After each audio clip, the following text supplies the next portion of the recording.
Saudi আরবের রিয়াদে বিপুল উৎসাহ উদ্দীপনার মধ্য দিয়ে আবাসন খাতের অন্যতম শীর্ষ প্রতিষ্ঠান ডোমর বিল্ডার্স লিমিটেডের নতুন অফিস উদ্বোধন ও এক মতবিনিময় সভা অনুষ্ঠিত হয়েছে। রিয়াদের আজিজিয়ায় অবস্থিত মেডিনোভা মেডিকেল কমপ্লেক্সের হলরুমে এই জাঁকজমকপূর্ণ অনুষ্ঠানের আয়োজন করা হয়। ডোমর বিল্ডার্স লিমিটেডের চেয়ারম্যান মোহাম্মদ জসিম উদ্দিনের সভাপতিত্বে অনুষ্ঠানে প্রধান অতিথি হিসেবে উপস্থিত ছিলেন মেডিনোভা মেডিকেল কমপ্লেক্সের চেয়ারম্যান একেএম কেফায়েত উল্লাহ খান। অনুষ্ঠানে প্রধান বক্তা হিসেবে বক্তব্য রাখেন বিশিষ্ট রাজনীতিবিদ ও সমাজসেবক জনাব আব্দুল জলিল। অনুষ্ঠানে বিশেষ অতিথি হিসেবে উপস্থিত ছিলেন ডোমর বিল্ডার্স লিমিটেডের বোর্ড অব ডিরেক্টরসের সম্মানিত সদস্য হাফিজ জহিরুল ইসলাম, হাফিজ সাখাওয়াত হোসেন, মিন্টু ভুইয়া ও জাফর আহমেদ।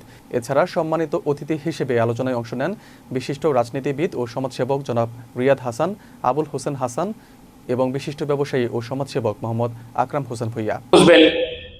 বিল্ডার্স কেন যেহেতু হসপিটালটা সকলকে আমার ট্রিটমেন্ট করি, আমরা সেটা গুরুত্বপূর্ণ ব্যবস্থা।